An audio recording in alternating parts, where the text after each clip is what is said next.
compañeros que lo están jalando del cinturón para llevarlos justo donde en estos momentos se encuentran ya 2 elementos de la Secretaría del Escuadrón de Rescate y Urgencias Médicas, los cuales...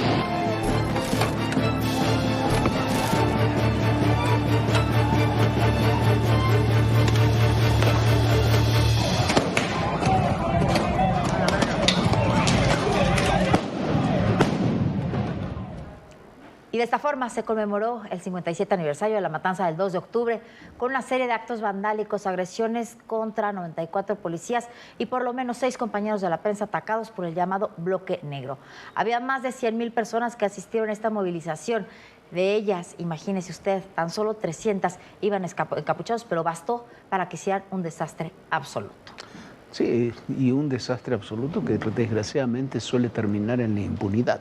Esta noche el secretario de Seguridad Pública capitalino, Pablo Vázquez, ofreció una conferencia de prensa donde hizo el recuento de los daños. Indicó que se revisan los videos para dar con los responsables de los actos vandálicos, que hay una persona detenida por el robo a una joyería y que la policía actuó sobre una línea de contención como respuesta a las agresiones. Mire, ya lo vamos a ver. Vea usted lo que sucedió y luego lo platicamos. El primer juego, Ciudad de México se ha vuelto una batalla campal. Una vez más, los actos vandálicos opacaron la marcha que recordó la represión estudiantil de 1968. A la vanguardia avanzaron sin complicaciones los integrantes del Comité del 68 y estudiantes de la UNAM y del Politécnico Nacional, entre otras agrupaciones. Los desórdenes comenzaron con el llamado Bloque Negro. Conforme los encapuchados avanzaron sobre el eje central, elementos de la Secretaría de Seguridad los resguardaban para evitar que saquearan los comercios, pero en ciertos puntos fue imposible contenerlos, como en este supermercado. También atacaron a los medios de comunicación. ¿Qué te pasó? Para quien nos esté viendo es David de Olarte de la prensa de OEM. Está siendo ayudado por elementos del Escuadrón de Rescate y Urgencias Médicas, también de Secretaría de Gestión Integral de Riesgos y Protección Civil. Le han abierto la pierna izquierda del pantalón para hacerle una inspección. A la altura de Bellas Artes lanzaron explosivos a los policías. La violencia escaló al llegar a la plancha del Zócalo. A varios oficiales los sometieron para golpearlos.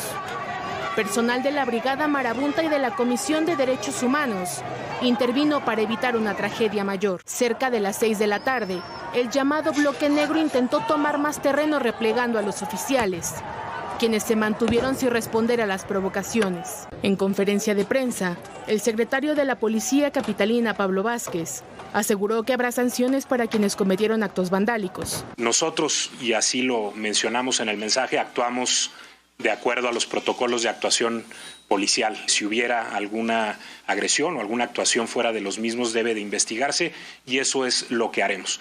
Pero sí recalcar mucho que los compañeros policías actuaron bajo una línea de contención, una línea de no caer en provocaciones. Entre los artefactos utilizados había bombas Molotov. Vimos cuetones, vimos bombas Molotov, vimos pedazos de estructuras de madera que fueron utilizados como ariete y a los que les prendieron fuego para arrojarlos. Para ADN Noticias, Fuerza Informativa Azteca. No, me parece muy bien que no se tomen, que las fuerzas policiales no actúen como fuerzas represivas, pero cuando uno ve el tamaño de las agresiones, y no es una excepción, esto ocurrió ahora simplemente hace unos días con motivo del 11 aniversario de la desaparición de los jóvenes de Ayotzinapa. Ocurrió lo mismo en el campo militar número 1 y ocurre N cantidad de ocasiones. Hay fechas que uno sabe que esto va a ocurrir inevitablemente. Entonces, hay que investigar cuando hay este tipo de acciones, pero nunca pasa nada. Las fiscalías nunca detienen a nadie, nunca procesan a nadie. Y esto es algo que ocurre todos los días. No puede haber 94 policías heridos, entre 6 y 8 periodistas heridos, una marcha de 10,000 personas que termina reventada por estos personajes una y otra vez y que no pase absolutamente nada. Es un insulto, es una agresión a los comerciantes del centro histórico, a los turistas, a los ciudadanos, a quien pase por ahí. Y no puede ser que queden siempre, rigurosamente, siempre impunes quienes cometen estos actos. Entiendo que la policía no puede quizás tener acciones represivas, pero tiene que actuar. Pero más allá de la policía tiene que actuar la policía de investigación y la fiscalía, porque tiene que haber responsables de estos actos. Pero todos rigurosamente quedan siempre impunes. Que divide México con Estados Unidos. Se han contabilizado miles de detenidos.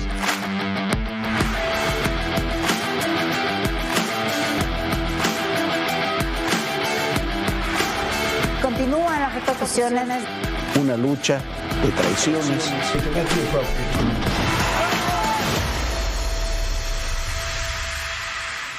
Bueno, el presidente Trump ha informado al Congreso que su país está en conflicto armado activo. Es una situación de guerra contra los cárteles del narcotráfico, los que considera terroristas, a partir de la movilización de las tropas realizada en el Caribe y el hundimiento de 3 embarcaciones que transportaban drogas. Y todo indica que van a ir más allá. El tema también va más allá y debe ser tomado con mucha atención en México. Que Trump considere que su lucha contra los cárteles, a los que considera a su vez como terroristas, son parte de un conflicto armado activo, implica que considera que es una situación de guerra y está reclamando lo que se llama poderes extraordinarios en tiempo de guerra, en un conflicto armado, tal como lo define el derecho internacional y las leyes de Estados Unidos. Un país puede matar legalmente a combatientes enemigos, incluso cuando no representan una amenaza, detenerlos indefinidamente sin juicio y procesarlos en tribunales militares. Y recordemos que entre los cárteles considerados como terroristas están todos los mexicanos. Está el cártel de Sinaloa con sus distintas vertientes, el Jalisco Nueva Generación, el del Golfo, el del Noreste y la Nueva Familia Michoacana, con todo lo que eso implicaría en capacidad de reacción de Estados Unidos contra esos grupos dentro o fuera de México. Bueno, le dejamos hasta ahí a ver cómo evoluciona esta declaración de Donald Trump enviada a varios comités del Congreso en los Estados Unidos, según lo ha publicado el New York Times. Mientras tanto, sigue el contrabando de combustibles. Fueron decomisados 750,000 litros de combustible ilegal en Matamoros y en Nuevo Laredo, que ingresaron en ferrotanques, o sea, muy visible de todo, Jorge. Sí, la empresa importadora está registrada en la Ciudad de México, pero sus dueños son estadounidenses. La empresa se llama International Full Supply, propiedad de 2 hermanos, Steven Mark y Laura Jordan McNair. Ha ingresado al país ferrotanques, buques, pipas desde hace años. A través de una notificación confidencial, el presidente Donald Trump habría informado al Congreso de Estados Unidos que el país está inmerso en un conflicto armado formal con los cárteles del narcotráfico que su equipo designó organizaciones terroristas. De acuerdo con la información divulgada por el diario estadounidense New York Times, los narcotraficantes que integran estos grupos criminales son catalogados combatientes ilegales.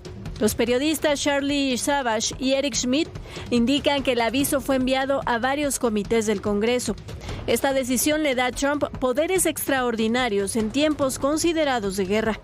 Según el artículo, la notificación al Congreso cita una ley que exige informes a los legisladores sobre hostilidades que involucran a las Fuerzas Armadas estadounidenses.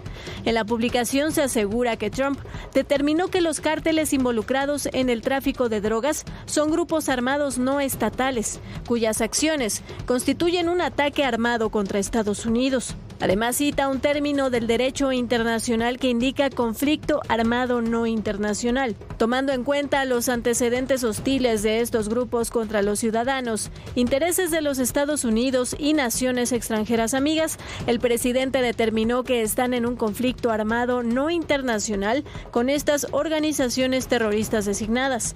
En un conflicto armado, tal como lo define el derecho internacional, un país puede matar legalmente a combatientes enemigos aunque no supongan una amenaza, así como detenerlos indefinidamente sin juicio y procesarlos en tribunales militares. En el contenido de la notificación se añaden nuevos detalles a la justificación jurídica, con la que el gobierno argumenta sus razones por las que deben considerarse lícitos y no asesinatos los 3 ataques militares estadounidenses estadounidenses de hace unas semanas contra embarcaciones en el Mar Caribe en los que murieron 17 personas. Juristas, generales, retirados y organizaciones calificaron la medida del presidente Trump como un abuso que traspasa una importante frontera jurídica. Anna Kelly, portavoz de la Casa Blanca, indicó en un correo electrónico que el presidente actuó de conformidad con el derecho de los conflictos armados para proteger al país de quienes intentan traer veneno mortal.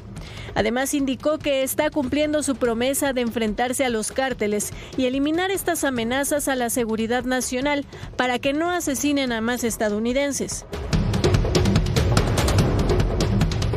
Por lo pronto sigue el contrabando de combustible. Esta semana se aseguraron 5 ferrotanques con 750,000 litros de combustible que había entrado al país de manera ilegal por las aduanas de Matamoros y Nuevo Laredo, Tamaulipas. La empresa propietaria de los ferrotanques es LE International Fuel Supply, SADCB. Aunque su sede se encuentra en la Ciudad de México, los dueños son los hermanos extranjeros Stephen Mark McNear y Laura Jordan McNear. De acuerdo con las investigaciones, la empresa ingresaba el combustible de contrabando gracias a la ayuda de las autoridades aduanales en México, que facilitaban el delito haciendo pasar el combustible ilegal como gasolina o diésel de baja calidad. La investigación contra esta empresa data de 2023. En ella se documenta que la compañía aplica este mismo modus operandi para transportar el combustible no solo en ferrotanques, sino también pipas y buques. Por cierto, el contraalmirante Fernando Farías Lagunes, usted recordará, quien aparece como el principal responsable de la trama de tráfico organizado de todo el tema de huachicol fiscal a mando de la Marina y también es sobrino del exsecretario del almirante Rafael Ojeda, recibió, ¿qué cree usted? Un amparo para no ser detenido.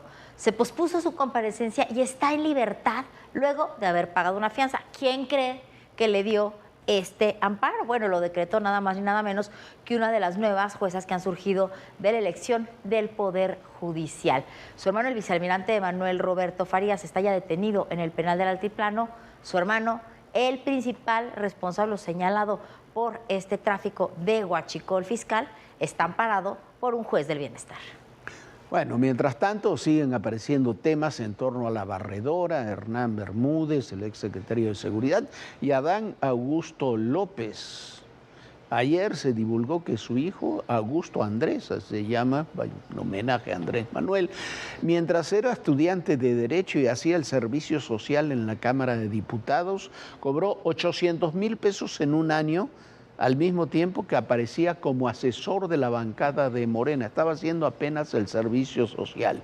El líder de la bancada de Morena era Ignacio Mier, que ahora es el segundo y el posible sucesor de Adán Augusto en senadores, si algún día Adán Augusto deja esa posición. Algún día, todavía lo vemos remoto. Adán Augusto, como le informamos ahora, dice que su única actividad extra es ser, nadie lo sabía hasta ahora, pero ahora dice que es ganadero. También.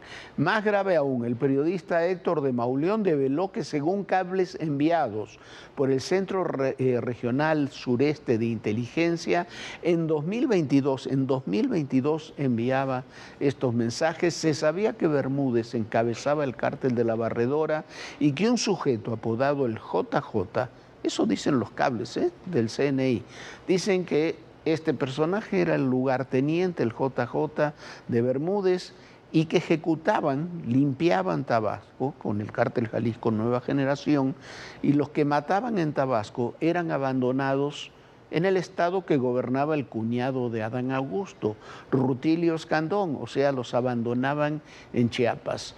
Pero mire usted, además lo dicen los cables, no lo decimos nosotros, lo dice el Centro de Inteligencia Regional Sureste del Estado mexicano.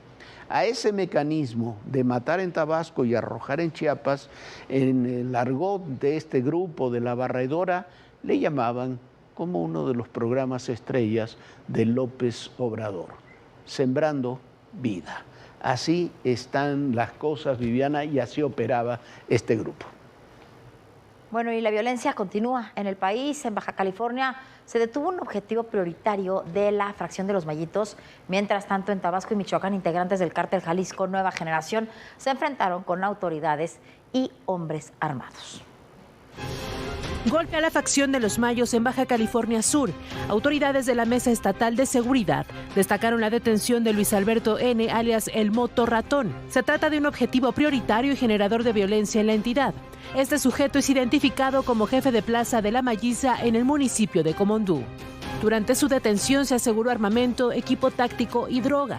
En 2 operativos efectuados para capturar al Moto Ratón, se logró la captura de 3 hombres más y una mujer. En Villahermosa, Tabasco, fuerzas de seguridad capturaron a Alejandro N., alias Schwarzenegger o Diablito, jefe de plaza del cártel Jalisco Nueva Generación. Los reportes indican que este sujeto iba en un vehículo con reporte de robo, cuando le marcaron el alto para una revisión en la que le decomisaron varias dosis de droga y un arma. El Schwarzenegger está relacionado con hechos delictivos en la región de Chontalpa. Mientras tanto, en Michoacán no cesan los ataques contra fuerzas de seguridad. En el municipio de Zamora, personal del ejército fue emboscado por hombres armados cuando hacían recorridos por la colonia 1 de Mayo. Los elementos repelieron la agresión y en el enfrentamiento 3 sicarios fueron abatidos. Otros 4 fueron detenidos.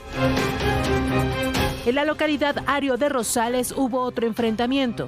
Agentes recibieron el reporte de un hombre armado, por lo que se desplegó un operativo. En el lugar ubicaron un campamento clandestino y al inspeccionar el lugar, sicarios comenzaron a dispararles. No hubo detenidos ni lesionados. En Sinaloa, gatilleros lanzaron al menos 3 explosivos caseros contra las instalaciones de la Policía Municipal de Escuinapa. De acuerdo con los reportes, 2 causaron daños en el área de la cocina, el gimnasio y en una casa aledaña. El otro no explotó. Momentos antes, vecinos denunciaron la presencia de varios sujetos armados. Bueno, ahí siguen atacando, como eso de Escuinapa, con drones y con muchos otros instrumentos. Siguen los enfrentamientos muy fuertes en Michoacán y siguen detenciones muy importantes. Estas que vemos ahora no son personajes muy conocidos, pero todos esos son personajes importantes del cártel Jalisco, de La Mayiza, de distintas organizaciones criminales que son los operadores reales de esas operaciones. En acciones también de este tipo, elementos del Ejército en coordinación con la Fiscalía General de la República detuvieron a Raibert N., alias El Rayo, en Villa de Álvarez, en Colima, hasta febrero de 2025. Este sujeto era el jefe de plaza del cártel Jalisco Nueva Generación en la región Bajío Cuitzeo, en Michoacán. Sin embargo, se movió a Colima por órdenes, dicen, de Ramón, alias LR1. Son varios golpes, se han sucedido varios golpes consecutivos contra el cártel Jalisco Nueva Generación. Sí, Jorge, bueno, y en un ataque en Manchester tuvo como objetivo a la comunidad judía que celebra hoy el Yom Kippur, el día más importante para su religión, mientras que en Israel dio por terminado la provocación de la flotilla que viajaba a Gaza con ayuda humanitaria y advirtió a la única embarcación que queda por interceptar para que no se acerque. Reino Unido se mantiene en alerta. La mañana de este jueves 2 de octubre fue atacada a la comunidad judía que se encontraba en una sinagoga en la ciudad de Manchester, al norte de Inglaterra. Primero, un hombre fue apuñalado y después el atacante arrolló de manera intencionada a varias personas. El saldo fue de 2 muertos, entre ellos el atacante. Se trata de Jihad al-Shamieh, de 35 años, un británico de ascendencia siria. Además, hubo 3 heridos. Sucedió durante el Yom Kippur, o Día de la Expiación, el día más sagrado del año judío, y a escasos días de que se cumplan 2 años del atentado de Hamás del 7 de octubre en Israel. La agresión ya fue calificada como un acto terrorista y el primer ministro de Reino Unido aseguró que la comunidad judía será protegida. I'm already able to say that additional police assets are being deployed to synagogues across the country, and we will do everything to keep our Jewish community safe. Por lo pronto, la comunidad judía en Inglaterra expresó que siente temor ante un nuevo ataque. Por el momento, hay 3 sospechosos bajo custodia policial, 2 hombres y una mujer, arrestados bajo sospecha de comisión, preparación e instigación de actos terroristas. En medio de este ataque, el gobierno de Israel finalizó la operación de interceptación de la flotilla que se dirigía a Gaza para entregar ayuda humanitaria. A través de redes sociales advirtió que el único barco de la misión que queda será detenido si se acerca. El ejército israelí interceptó a la mayoría de las embarcaciones durante la noche del miércoles. La flotilla Gobal Sumut transportaba activistas. Culpó a Israel de más de una decena de explosiones ocurridas cerca de sus barcos frente a las costas de Grecia. Entre los integrantes de la flotilla iban 6 mexicanos que fueron enviados al puerto de Ashdod, en Tel Aviv. De ahí serán transferidas al centro de detención de Ketziot. Una mexicana más que viajaba en la embarcación de apoyo legal de la flotilla se dirige a Chipre. El canciller Juan Ramón de la Fuente indicó que personal de la Embajada de México en Israel acudió al puerto para verificar las condiciones en el terreno y solicitar el acceso consular, asegurar que se respete la seguridad e integridad de los mexicanos. No, por supuesto, como dijo el canciller Juan Ramón de la Fuente, se deben garantizar que se respeten los derechos unidos de las personas que hayan sido detenidas, pero también hay que asumir que yo no sé si es una provocación, como dice el gobierno de Israel, pero sí era absolutamente previsible que cuando llegaran a esa zona iban a ser detenidos. Lo que se buscaba era ser detenidos. Lo que ocurre en Gaza es, por supuesto, terrible, pero me parece que tampoco con estas acciones es más publicidad que acciones reales para detener la situación en Gaza. Y sí, Jorge. Y bueno, vamos a otro tema. En Estados Unidos la situación se está complicando. ¿Por qué? Porque finalmente se van a retomar las negociaciones presupuestales el viernes y el sábado en un intento por la reapertura gubernamental. Que se cierre el Congreso en Estados Unidos es complicadísimo. Los recortes a programas de atención médica y el incremento de los subsidios son los temas más sensibles en la conversación. Mientras llegan a un acuerdo, la Oficina de Presupuesto ha advertido que 750,000 trabajadores federales serán obligados a tomar licencia no remunerada. Esto es porque no tienen dinero con qué pagarles. Cuando se cierra el gobierno de esta manera es que no fluye el dinero y no hay dinero para gastar en absolutamente nada, lo cual imagínense nada más un gobierno como el de Estados Unidos sin dinero para poder operar, Jorge. Sí, y es una medida política, es una medida que lo que busca es eminentemente confrontar. Tanto de republicanos como demócratas se han cerrado en torno a esto. Los que van a sufrir más son los ciudadanos por responsabilidad de unos o de otros. Pero lo cierto es que tener cerrado el gobierno en Estados Unidos es un problema, como decía Viviana, gravísimo. Es un problema gravísimo también para nosotros porque las exportaciones y los productos que se tienen que enviar a Estados Unidos, se reduce el personal de aduanas, se reduce el personal migratorio, se reducen todos estos elementos, se quedan simplemente los elementos esenciales y entonces todo se vuelve más lento. A ver qué es lo que sucede. No había aspectos de en que entre viernes y sábado, como se dijo, se pueda solucionar el problema. Los analistas en Estados Unidos consideran que va a ser un cierre que puede ser relativamente largo del gobierno de los Estados Unidos en esta pulseada entre el gobierno trumpista y el Congreso, los congresistas demócratas. Y si no se ponen de acuerdo, el gobierno se cierra y, como bien dicen, no hay ni siquiera dinero para pagarle a los empleados estatales o a los empleados federales. Es muy complicado. Esperemos que sí se resuelva. Nosotros ya nos vamos. Muchísimas gracias por habernos acompañado. Recuerden, estamos todos los días aquí a las 11 de la noche. Y bueno, sueñe bonito. Bonita noche, Jorge. Muy buenas noches, Viviana. Muy buenas noches a todos ustedes. Y recuerden, el poder y en la política todo, pero absolutamente todo es personal. Gracias.